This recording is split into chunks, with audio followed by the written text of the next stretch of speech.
Hi guys, അപ്പോൾ ഇന്നത്തെ വീഡിയോയിൽ ഒരു കംപ്ലീറ്റ്ലി അൺഎക്സ്പെക്റ്റഡ് ആയിട്ട് നടന്നൊരു കൊളാബിനെ പറ്റിയിട്ടാണ്.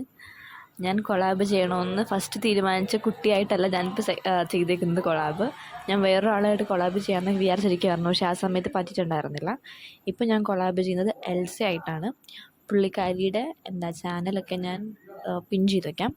അപ്പോൾ ഞാനിവിടെ പുള്ളിക്കാരി എനിക്ക് തന്ന ടാസ്ക് ആയിരുന്നു സയൻസിൻ്റെയും സാൻസ്ക്രിറ്റിൻ്റെയും പേപ്പർ സോൾവ് ചെയ്യാനുള്ളത്. അപ്പോൾ എൻ്റെ ഓൾറെഡി സ്കോർ 100 ഉള്ളത് കൊണ്ട് തന്നെ അതിനകത്ത് വെച്ച് സോൾവ് ചെയ്യാമെന്ന് ഞാൻ വിചാരിച്ചു.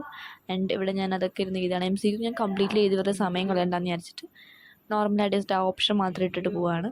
ആൻഡ് അവിടെ കുത്തിരുന്ന് സോൾവ് ചെയ്തു. ആൻഡ് കുറേ ആൻറ്റിബിക് ഉണ്ടല്ലേ. ആൻഡ് ഞാനിവിടെ ഇത് പ്രോപ്പർ ലൈനൊക്കെ വരച്ച് എങ്ങനെയാണോ ബോർഡ് എക്സാം എഴുതുന്നത് ആ രീതിയിലൊക്കെ എഴുതാമെന്നൊക്കെയാണ് വിചാരിച്ചത്. പിന്നെ അവസാനമൊക്കെ ആയപ്പോഴേക്കും എനിക്ക് പ്രാന്തായിട്ട് ഞാൻ എന്തൊക്കെയോ കാണിച്ച് തീർത്തിട്ടുണ്ടായിരുന്നു. And proper step wise marking ആ പേപ്പറിൽ അല്ലെ ആ ബുക്കിൽ കൊടുത്തിട്ടുണ്ട്. ആ രീതിയിലൊക്കെയാണ് മാർക്കൊക്കെ ചെയ്തിട്ടുണ്ടായിരുന്നത്. പിന്നെ ഞാൻ സാൻസ്ക്രിറ്റിൻ്റെ പേപ്പർ സോൾവ് ചെയ്തില്ല. I am so sorry Elsa, നീ വീഡിയോ കാണുന്നുണ്ടെങ്കിൽ ഐ ആം സോ സോറി. എനിക്കത് ചെയ്യാൻ പറ്റിയില്ല. കാരണം ഞങ്ങളുടെ സ്കൂളിൽ സാൻസ്ക്രിറ്റിൻ്റെ പേപ്പർ സോൾവ് ചെയ്യുമെന്ന് പറഞ്ഞിട്ടുണ്ടായിരുന്നു.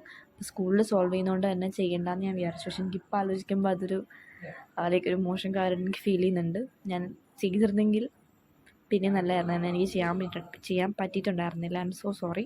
ആൻഡ് ഇതിനകത്ത് സയൻസിൽ എൻ്റെ സ്കോറ് 74 ആണ്. 74.5 ആണ്. കാരണം ഞാൻ ഈ ഒരു പേപ്പർ ഓൾറെഡി ഒരു വർഷം ചെയ്തതാണ്. അപ്പോൾ എനിക്ക് ഓൾറെഡി ക്വസ്റ്റ്യൻസൊക്കെ അറിയാം. എന്നിട്ട് പോലും എനിക്കിത് കിട്ടിയത് കൊണ്ട് എനിക്ക് നല്ല ദേഷ്യം വന്നു. 75 എബോവ് കിട്ടണമായിരുന്നു എനിക്ക്. അതാണ് എൻ്റെ ആഗ്രഹം. കാരണം എനിക്കറിയാവുന്ന പേപ്പർ ചെയ്തിട്ട് തന്നെ എനിക്ക് ഈ ഒരു മാർക്കാണ് കിട്ടുന്നത്. അപ്പോൾ ഒട്ടകത്തൊരു പേപ്പർ ചെയ്യുമ്പോൾ എന്തായിരിക്കും എൻ്റെ അവസ്ഥ. MCQയിൽ തന്നെ എൻ്റെ 3 മാർക്ക് പോയി. പിന്നെ മാർക്ക് പോയത് സെക്ഷൻ ബിയിലായിരുന്നു. 2 മാർക്ക് ക്വസ്റ്റ്യൻസാണ് തോന്നുന്നു എനിക്ക് 12 മാർക്ക് പോയത്. എനിക്ക് ഇനി ഇമ്പ്രൂവ് ചെയ്യാനുണ്ട്, കുറച്ചധികം തന്നെ ഇമ്പ്രൂവ് ചെയ്യാനുണ്ട്. പിന്നെ വീണ്ടും ഞാൻ അവിടെ നിന്ന് കാൽക്കുലേറ്റ് ചെയ്തുകൊണ്ടിരിക്കുകയാണ് മാർക്കിംഗ് മിസ്റ്റേക്ക് ഉണ്ടോ എന്തൊക്കെ. ആൻഡ് പിന്നെ ഞാൻ ഇവിടെ ഒരു പേപ്പർ എക്സാം എഴുതാൻ വേണ്ടിയിട്ട് തന്നെ ഇവിടെ ട്രാൻസ്പെറൻറ്റ് ബോർഡൊക്കെ വാങ്ങിച്ചിട്ടുണ്ട്.